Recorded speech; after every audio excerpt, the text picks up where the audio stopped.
Hey guys, so I wanted to talk to you guys today about my recent ADHD diagnosis. Give you guys a little bit of backstory of how I found out I had ADHD and why I decided to get officially diagnosed and my thoughts on medication and all of that stuff. So if you guys are interested in any of that, just go ahead and keep on watching. Okay, so I am not like the textbook ADHD kid that we, as I think most millennials, think of when we think ADHD kid, right? If you guys don't know, my husband is a psychiatric nurse practitioner. So literally his job is to assess and diagnose people for any mental health issues. So that includes ADHD, bipolar disorder, mood disorders, depression, anxiety, all the things. It's been about 2 years that he and I kind of confirmed that I have ADHD. He like gave me the assessment and stuff, but obviously he cannot officially diagnose me. And at the time, I didn't want or feel like it was necessary to get diagnosed with ADHD just because I homeschool, I'm home, I have a lot of control over my environment. I have my systems in place. I have, my organization in place to help me remember where things are and, keep me on track for the most part. I just kind of was honestly a little bit scared to take medication. I just didn't want to be on medication if I didn't have to be, My views changed a little bit once I started taking blood pressure medication. So last year around this time, I started going to the doctor to get treatment for my high blood pressure. It took a few months to figure out what worked for me, and I take 2 medications for my blood pressure. The turning point for me, to be honest, was right around this year, in the beginning of this year. I started to feel like I was still in the same kind of mental space that I've been for the past 5, 6, 7-ish years as a stay-at-home mom, meaning that yes, like I loved being home, being a stay-at-home mom, being a homeschool mom. I was able to, juggle all the things, right? But a lot of the time I would be just very overwhelmed, irritable, flustered, just always feeling like I was behind on one thing or another, which is normal, right? Maybe I was pregnant at the time, maybe I was breastfeeding, maybe the kids were just little and, my husband was in school or I was in school. There was always like something going on that I was able to be like, oh, that's why I can't keep up. Now, as this year started, my older 2 turned 9 and 10 this year. My youngest turns 5. My kids are very independent. They shower themselves. They get themselves ready to go to their activities. They can cook a lot of their own foods and meals, get their own snacks, right? So that aspect of parenting, of always being needed, always needing to like stop to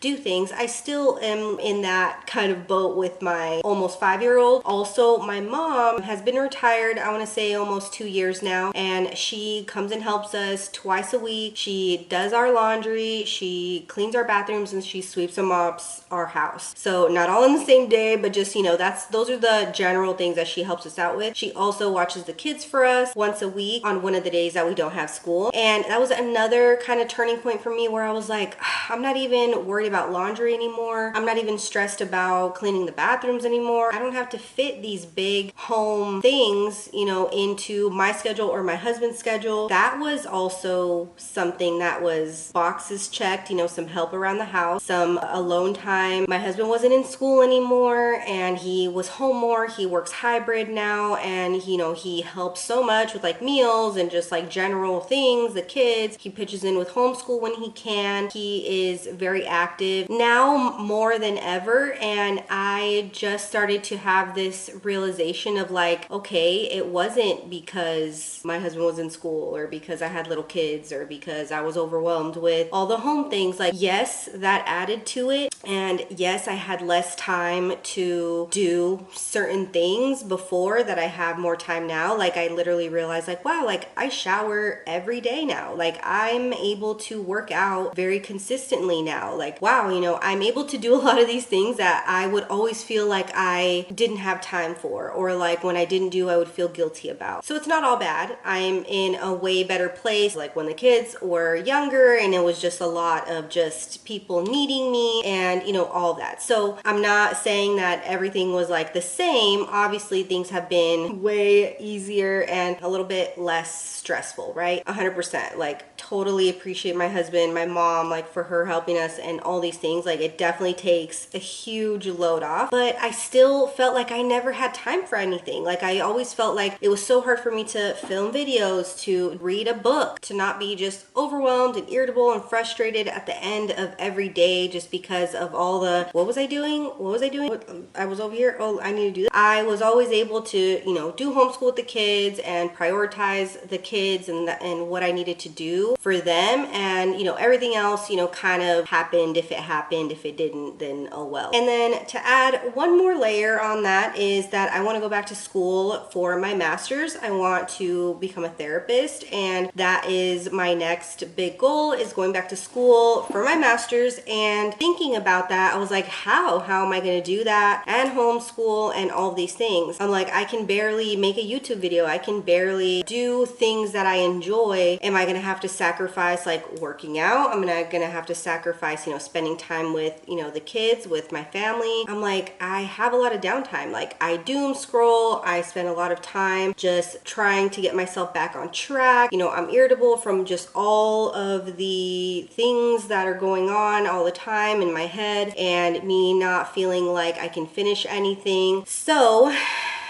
I got evaluated 2 weeks ago. I have been taking medication for the past 2 weeks. Today I had my follow-up and we did adjust my medication a little bit. Right now it's like this trial and error situation, just trying to make sure I don't get any side effects from the medication and things like that. And so me and my provider are, kind of working together to figure out what's going to work for me. So let me tell you guys a little bit about that, about my first 2 weeks taking ADHD medication. So I'm not giving medical advice. I'm not saying everybody should take this. I'm just sharing my personal experience. So I started taking 10 milligrams of Adderall one time daily. It was like put glasses on for the first time, something like that. You're just like, oh wow, like everything is just so much more in focus. So it definitely was that feeling the first few days. I did also have less snacking thoughts, like that dopamine seeking behavior can result in just snacking a lot, shopping, scrolling,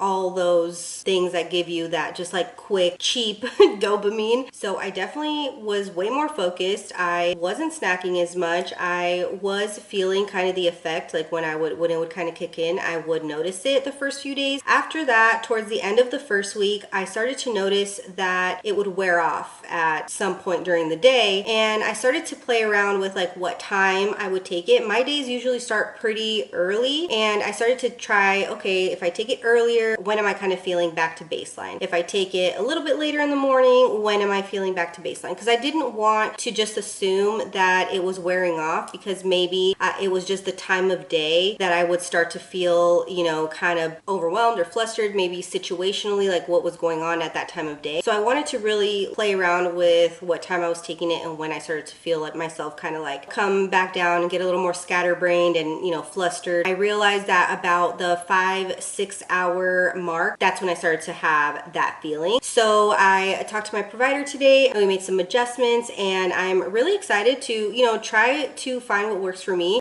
He was really emphasizing like it really depends on the person, the lifestyle, like what time they wake up, what time they go to bed, if like their job or like whatever's going on. So it really is something that I highly suggest you go to an actual psychiatrist or a psychiatric nurse practitioner to get assessed and evaluated, because they will tailor the medication. They have just a lot more expertise and knowledge and experience, because that's what they do, as opposed to going to your PCP. Sometimes, they're dealing with a lot. They have a lot of things that they treat. So a lot of the time, people get misdiagnosed, or you get the dose too high, or you have an adverse reaction to medication simply because the dose was too high, or, whatever the case may be. So I'm really happy with the care that I've been getting. I will put the information of the psychiatric nurse practitioner that I'm seeing in Arizona down in the description box. That way, if you guys are in Arizona and you're interested, you can check out his website and go to him. I highly recommend him. I also highly recommend my husband. He also does online psychiatric psychiatric evals, assesses, diagnoses, and treats in Arizona. So I will also have his information down below if you guys are interested as well. A few more things that I also feel like were some positive things that I experienced these last 2 weeks. So I'm typically somebody that, like, if I need a nail appointment and my text like, oh, can you come today? And I can make it work, I won't go. I'll be like, no, it's just too short notice, I'll just go Friday or I'll just go another day. I did that and I just realized to myself, I'm like, dang, like typically I wouldn't do that. Like typically I wouldn't, you know, fit something like that into my day. Like it wasn't an emergency or it wasn't like anything like that, but I did notice that I just jumped at the chance. I was a little bit more like, yeah, you know, chill, cool, yeah, great, let's go get this done. And I definitely noticed that. And then I also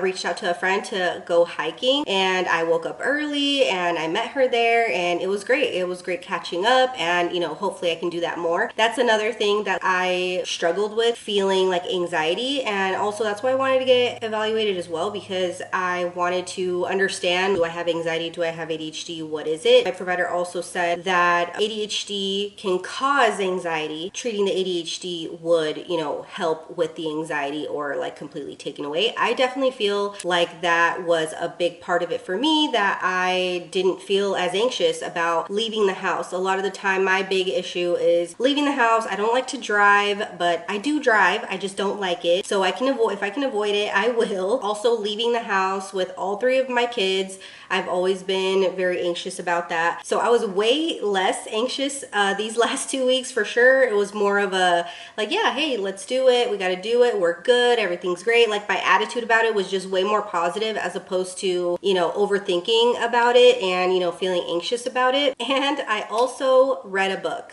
I read a book the first week that I was on the medication. Like unintentionally. I was coming up on like 5 days taking the medication, and I was almost done with the book. And that's when I came to the realization, in 2 days, it'll be a week that I started taking medication and I'm almost done with this book. Like, did I really just read a book? Like, I didn't even realize that I had done it until the week was literally around the corner. And I was like, what the heck? I'm almost done with this book. Like, I had like this much left, and I literally finished it on the 7th day of me taking the medication. And that's wild to me. Like, I used to love reading when I was a kid, and I was really great in school. Like I didn't have any problems in school. And I know that's what people say when you have ADHD, like, oh, you can't sit still. And my thing was like talking, like, hello, I make YouTube videos. I love to talk.